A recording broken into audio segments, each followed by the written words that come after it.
Hey friends, this is Sketch Dirt, and I'm Marla. I'm so glad you're here. Today we are drawing 3D letters A, B, C, and D. Okay, so to get started, I am drawing on an 11 by 14 inch sheet of paper, and I am using pencils HB, 2B, and 4B. And to get started, I have my letters like measurements segmented out for each letter. I am going to include those measurements in the description box below. I don't think it's going to be necessarily easy to pick it up if I just say them here, so if you check in the description box, I'll have all of that information there. So to get started, I am taking an HB pencil and I'm just drawing in the letters. And I'm doing this really loosely. I'm not concerned about being exact. I really just want to get the shape in. And I think when you're doing these letters, it's really helpful to use this technique because this is just starting out. This is what your eraser is for, because you're just laying in the basic shape. And then once you get that done, I'm going to start basically penciling in more defined lines and adding the shading to make it look the way I want it to look.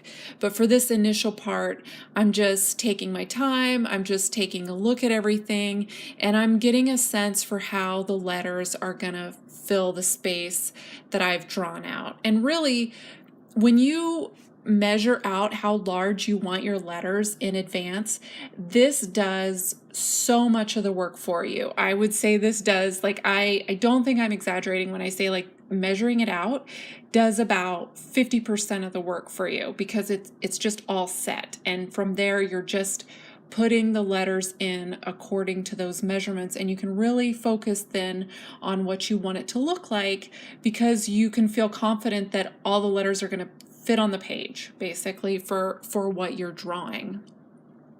So I'm getting the D penciled in here, and I will say this is going to be a whole series. I'm going to go through the entire alphabet, and these 4 letters, A, B, C, and D, the first ones, really kind of set the tone for how the rest of the alphabet's going to look. So when you're drawing your own letters and when you're getting started, to just pick out a few, like maybe you don't start with A, B, C, and D, maybe you start with more difficult, maybe you pick a simple letter like I, and then a more tougher letter to draw like G, something that has like a balance between simple and complicated shapes to get a sense of what the overall piece will look like.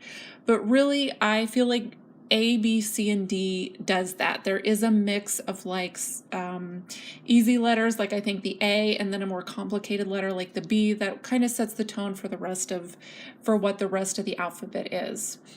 So what I'm doing right now is I'm just drawing a single line down the middle. This is going to be, you could call these 3D letters, you could call them chiseled letters.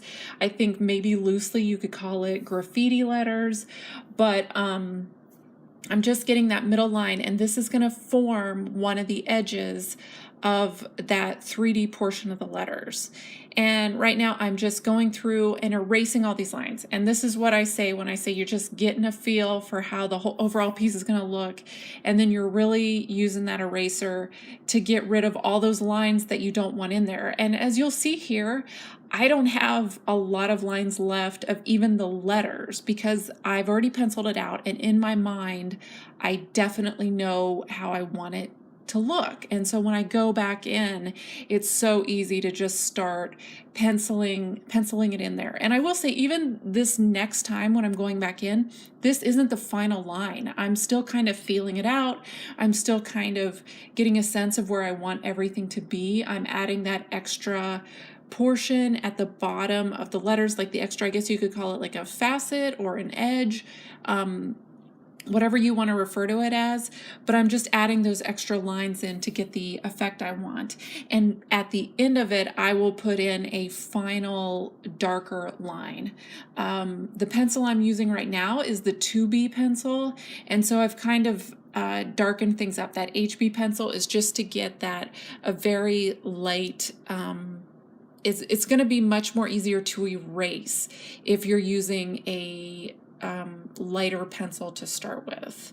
And as I go, I'm also, the speed of this video, I did not speed this video up as much as I usually do for my videos, because I really want you to see how I'm drawing in the facets. I think it took me a little bit to figure out how I wanted this to look and how I wanted the whole alphabet to look, because I will say, like, after I did these 4 letters, I really started working out how I was going to draw the rest of the letters to make sure that my idea would work across the whole line.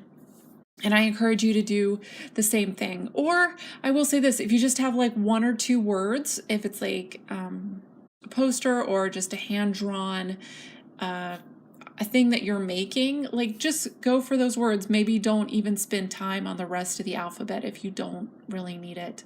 You'll also see here that I'm using a tissue paper. I have not done this in my videos before. I really don't like to introduce the tissue paper because I worry that it will be distracting, but I genuinely couldn't draw this without using that because I'm left-handed, and as all left-handers know, like, as you're drawing, the rest of your hand is basically smearing across your picture as it goes. And so if I wouldn't have used this, the whole drawing would have just looked like a blur of just like pencil smeared across the page.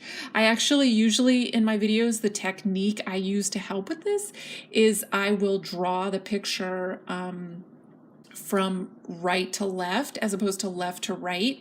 But for these videos, I did not feel it made sense to like start with D and work back to A. And so this tissue paper actually works really great, and I would recommend that for you when you're drawing. All right, so I have my initial lines set in, and I'm doing the shading. And there is a strategy to this shading because you kind of have to pick where you want the light source to come in from, and then you stick with it across all of the letters. And so for me, the light source comes in from the right, and the darkest portion is at the bottom. So the right side is going to be very light colored, the left side is going to be medium colored, and then the bottom portion is going to be the darkest portion. And this kind of shading is what is going to give a more realistic dimension to your drawing, and it is a guide, a kind of an easy guide for you to stick with across the whole piece.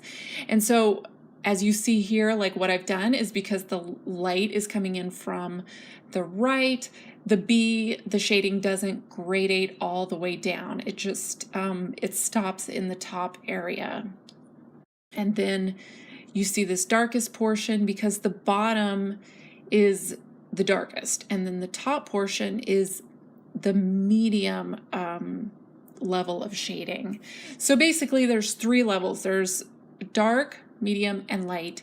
And really this is for kind of a really quick, easy, but impactful effect. If you wanted to get like really detailed, you could use more levels of shading, but I wanted this to be very high impact, but very easy to just pick up and do really quickly. I will say this whole drawing took me about an hour to do, and really most of that was like getting the shading where I wanted it. So I'm starting with the C.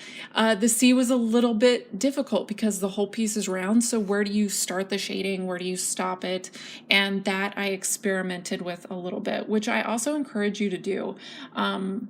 Kind of just pick up scraps of paper and start drawing with that. See where that shading needs to land for your drawing, and then apply it to your final piece. Maybe not go in on the final piece immediately before warming up a bit and kind of working out the areas for the shading, or just the shape of the letters, whatever's needed for your drawing.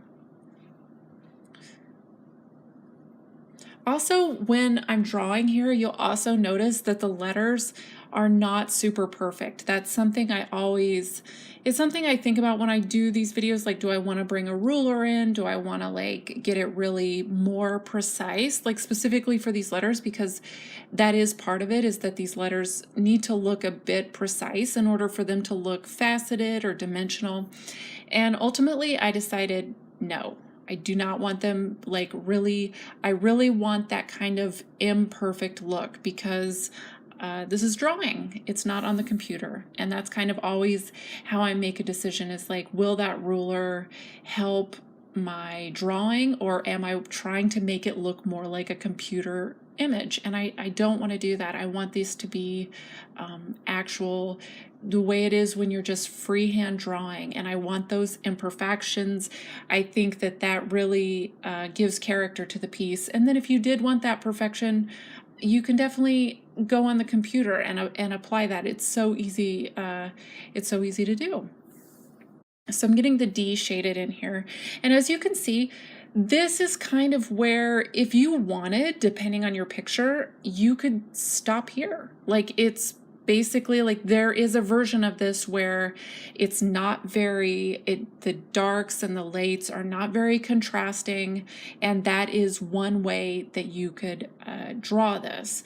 What I'm going to do is I'm going to bring in a darker pencil and make more contrast between the darks and the lights, and I'm really going to like put in a heavier, more definite outline. I wanted to be able to show a couple different ways to do this, and then also just my personal preference. It's my drawing, and I really encourage you to do the same thing.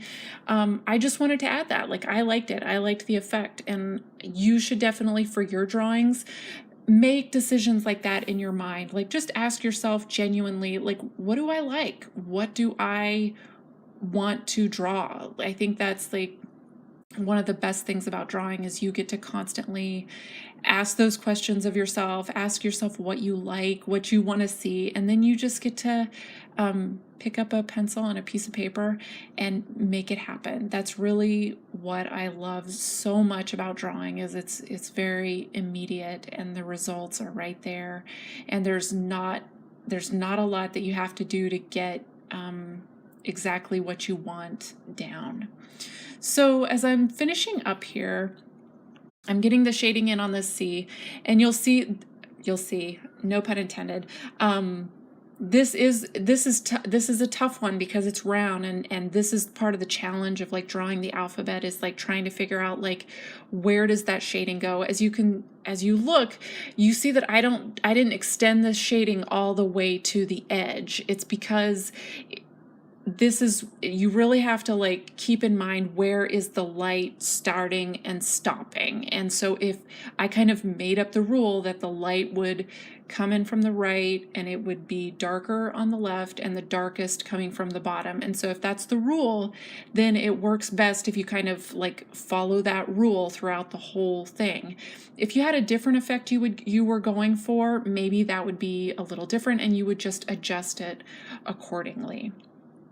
So as I'm finishing up the D here, I just want to tell you thank you so much for watching. I hope you'll watch the rest of the series. I'm so excited to go through the alphabet. I haven't done one of these in a very long time, and I'm really excited for this one. Thank you so much for watching. This is Sketch Dirt. Bye!